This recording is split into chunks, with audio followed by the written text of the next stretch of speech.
Welcome back to Legitimate Targets, everybody. I hope you're all having a good day. We've got a very special guest joining us on today's episode, an expert, no doubt, on this issue and many others, Senator Mushahid Hussain Syed. He is a Pakistani senator. He was an advisor to the Pakistani Prime Minister, and he specializes on issues relating to Pakistan's foreign policy interests and relations with Afghanistan and Iran. And there's obviously a lot cooking right now between these countries and more, and China, of course, as well. So, Senator, thank you so much for joining me today. If you could just begin with, what is Pakistan's current thoughts on the situation in Iran, the martyrdom of Ayatollah Khamenei, and the aggression that we're currently witnessing against Iran? Thank you so much, Mr. Jackson Hinkle. It's always a pleasure to be on your show. Greetings from Pakistan. And we in Pakistan are very disturbed and very upset at the events due to the joint American-Israeli unwarranted, unprovoked, and illegal aggression against brotherly Iran, which has a 900-kilometer border with Pakistan. We condemn the aggression. We condemn the aggression in the UN Security Council along with Russia and China. And we also declared a day of national mourning officially all over Pakistan, the day after the martyrdom of the supreme leader of Iran. And our parliament is the only parliament which has passed a public, unanimous joint resolution of condemnation and also condolence with the people of Iran. And I personally went to the Iranian embassy to sign the condolence register, and millions of Pakistanis have also come out in the streets to condemn this act of gangsterism which has been done, which has destabilized the entire region. So as in the past, Pakistan stands firmly with Iran because it's a point of principle. It's the law of the jungle imposed by Netanyahu's war, in which he has apparently dragged Trump, probably by blackmailing him on the Epstein files. What about the Pakistani leadership right now? We've seen the leadership, Shehbaz Sharif and Mr. Munir. They have been, I think, working and hoping that with the correct direction and advice, that maybe they can have a positive influence on the Trump administration, such as with this Board of Peace. I think there was high hopes, but obviously we've now seen the Board of Peace launch its first war. What is the attitude in Islamabad towards this Trump administration after so much work and I'm sure so many high hopes? Well, we had been advising the Trump administration even last year in the summer of 2025 that we should prevent a war. And there is absolutely no question of any regime change. That would not be possible. And it seems that last year the Trump administration was listening, but this time around it seems that perhaps insanity has prevailed. Netanyahu has prevailed. The lobby, the Israeli lobby has prevailed because they have a stranglehold over Washington, D.C. and the Washington establishment. And unfortunately, this has been a recipe for disaster, what happened last week. And Pakistan joined the Board of Peace along with 7 other Muslim countries, including Malaysia, including Indonesia and Turkey and Saudi Arabia and UAE and Jordan and Egypt and Qatar. And it was in the hope that perhaps it would lead to some kind of relief and peace for Palestine. And also, genuinely, as the formulation went, that it was a board for peace, but now it's become a board for war, and I think the Board of Peace is now buried under the rubble of the Iran war. And unfortunately, Trump is presiding over his own political demise, if I may say so, because being party to this kind of aggression, and he doesn't know that Iran is going to be a quagmire, not just for him, but for Netanyahu as well. I couldn't agree more. It's I think maybe really shocking and surprising for a lot of Trump administration officials to watch the firepower that's been on full display minute by minute since they launched the initial strikes on Ayatollah Khamenei's home. How big of a concern is the security aspect for all of you in Pakistan as a nation that, of course, shares a border? Because I know that this is one of the main concerns that Russia has, that I'm sure China has for its neighbors in the region or its friends in the region, is that if you balkanize Iran, you will create a new Syria where you'll have terrorist groups leading various factions. You know that before the aggression, the Supreme Leader, Ayatollah Khamenei, was asked that if there was foreign aggression, what would be the consequences? And he had warned that this would be a regional war. And it's no longer a war between Israel and America versus Iran. It has devastated the Middle East. It's spread to the Eastern Mediterranean. It's sucking in Europe. It's created a global energy and oil crisis. It's devastated travel and tourism and shipping. The Straits of Hormuz are closed. 20% of oil goes from there, 30% of LNG. So it's a different ballgame altogether. And for our concern is that the Netanyahu plan, which was there, which is actually a Zionist plan of a greater Israel, Eretz Israel as they call it in their language. This has been about, and Mike Huckabee more or less corroborated that perspective in his interview with Tucker Carlson. That plan is one of not just a domination of hegemony over the Middle East, but it's also of weakening Muslim countries and then fragmentation. Sudan, Syria, Somalia, Libya. That's the playbook. And they tried to do that the same with Iran, but it backfired, it boomeranged on them because Iran is a no cakewalk. Iran is a proud nation of 90 million people who are motivated and who are willing to die for their homeland, for their beloved homeland. And they were ready for the Zionists this time around. And you can see that the first round of the war, Iran has won the first round of the war. The region is devastation. Trump is a political casualty of that. All their calculations and assumptions have fallen flat. And Gulf allies are scrambling for cover and they are hopping mad. They gave money to the Americans. They gave bases to the Americans. They bought weapons from the Americans. And all they got was missiles and drones while America is only protecting their proxy in the Middle East, the Zionists in Israel. Excuse me.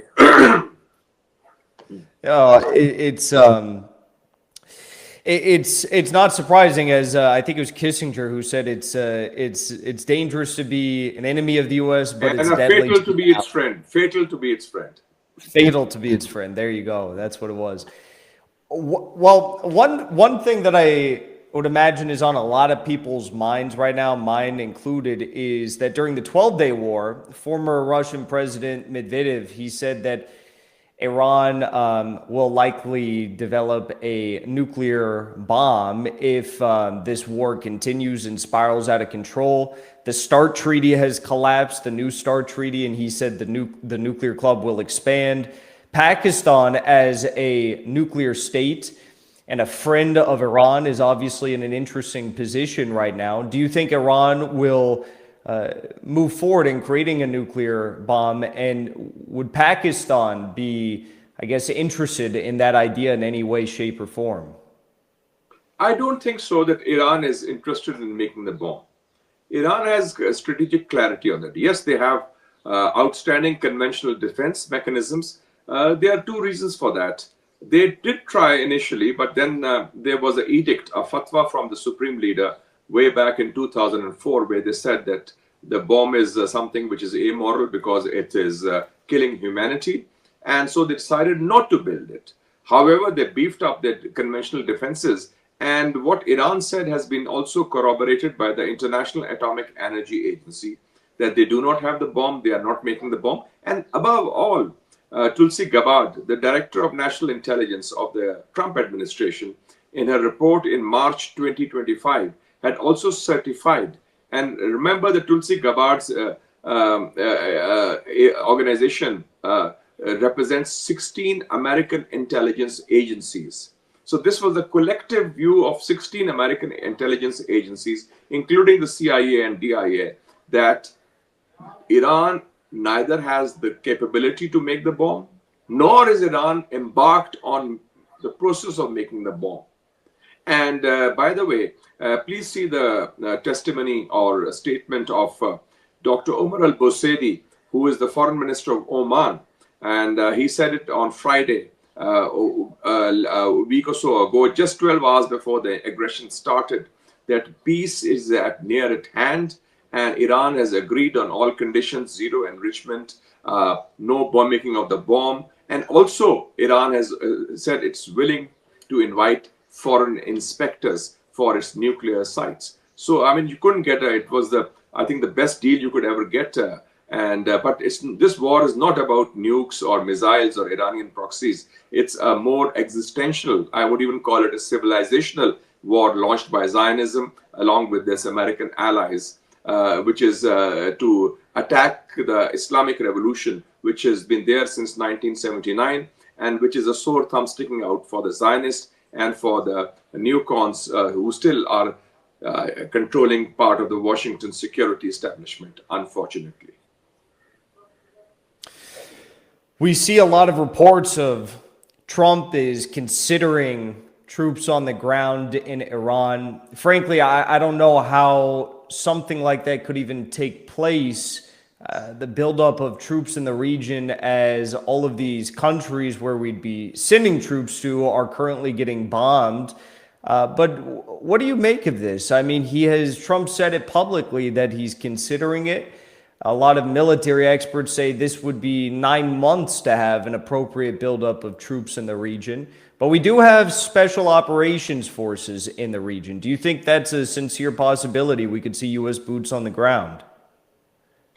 I think having lost the first round and having failed to subdue or browbeat or bully the Iranians into submission, because they're a different ballgame, it's not Venezuela. So I feel that Netanyahu might try to push Trump into that disastrous course, which will be suicidal for the United States Army, and because they'll be sunk into the quagmire.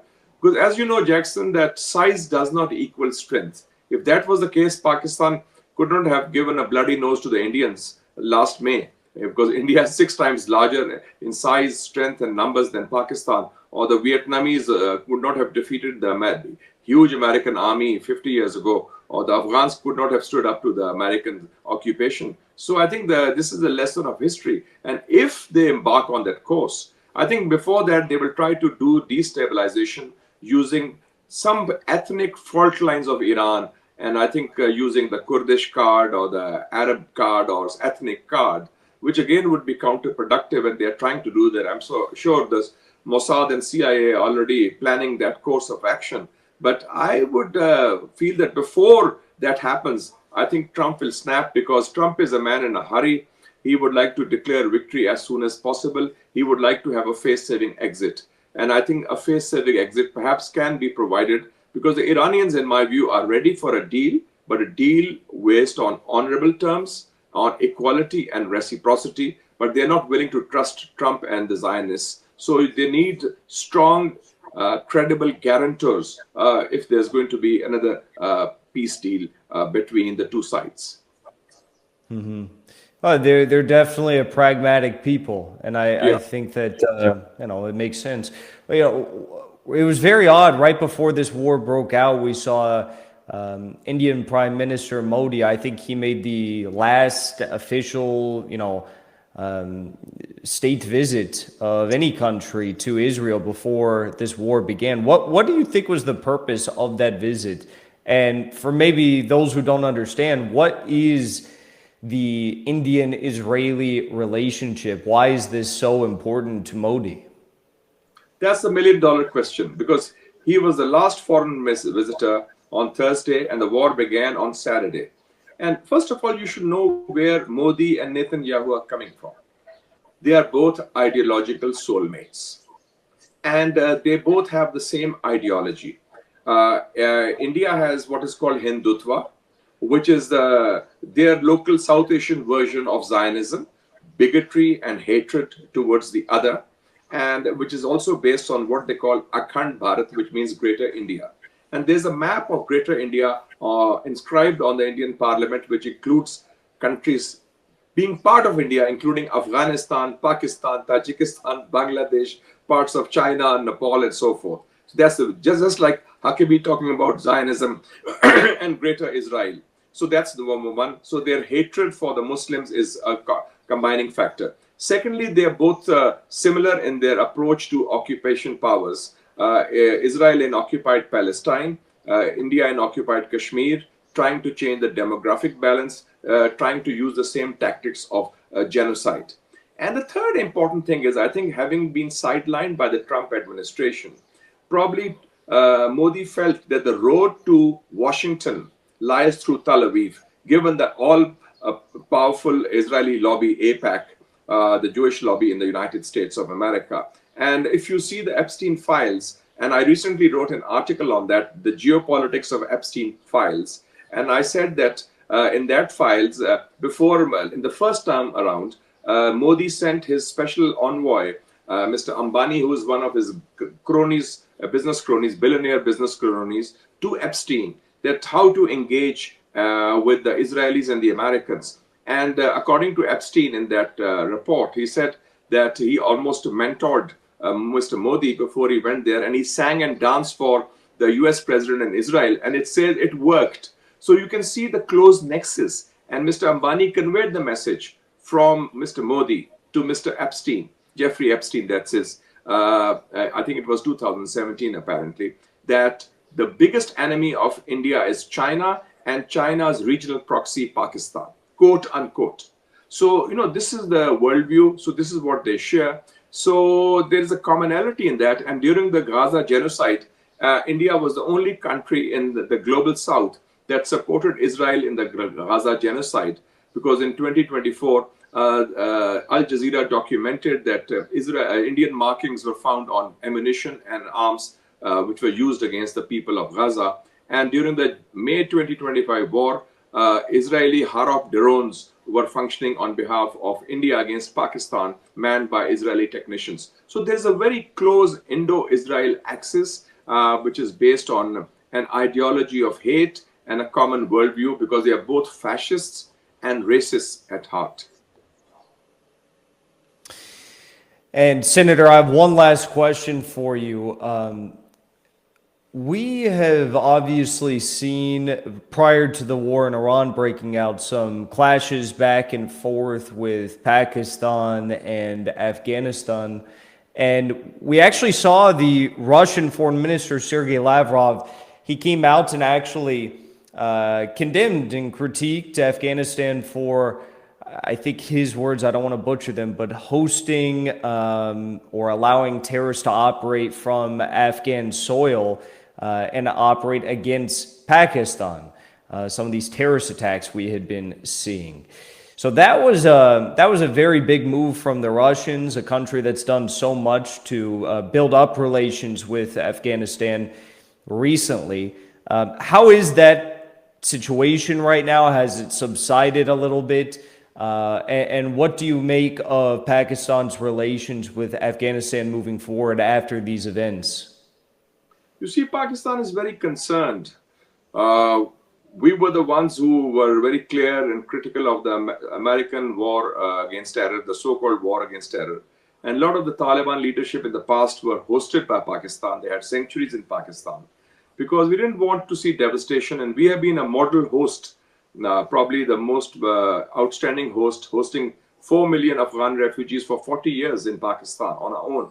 So when we see that Afghanistan's soil and Afghanistan's territory is used to foment terrorism in Pakistan, killing Pakistani soldiers and civilians on a recurring pattern, which is unending despite our protests. And that is a concern which is shared by Russia, by China, by Tajikistan, by Turkmenistan, by Uzbekistan and Iran, because all these countries have seen some of the remnants of terrorists freelance terrorists are roaming around within Afghan territory under the watch of the Afghan Taliban regime. So the cause is, there's a cause for concern that why is Afghan soil being used for that? And then they also have suddenly, they say it's Islamic State and so forth, ISK and these other kind of roaming freelance terrorists who operate under their control. And we have been telling the Afghan Taliban regime that leash them, control them, and we want to have better border management. Sadly, that did not work. And so when we were victims of aggression, we had to head back and protect our people and protect our sovereignty and territorial integrity. And that's where it stands. And we hope that the regional countries, especially, and they are also the framework in the Shanghai Cooperation Organization, SCO, it's called RATS, Regional Anti-Terrorism System, RATS, RATS. And so we hope that this would come to some fruition, because this kind of situation is inexplicable. And of late, there is also a nexus between Afghanistan and India on the very dubious assumption that the enemy of my enemy is my friend. And so we are worried about a terror troika emerging in the region, you know, Israel, India, and Afghanistan, to destabilize the region. And we don't want that. So we hope that the Taliban regime in Afghanistan will see reason and will reverse this wrong in the interest of peace, security, and stability in our part of the world. Senator Mushahid Hussain Syed, thank you so much for joining me today. I really appreciate it. And I still need to come to Pakistan. Thank you so much. I need to come very soon. You speak truth to power, and we are proud of what you're doing. Thank you.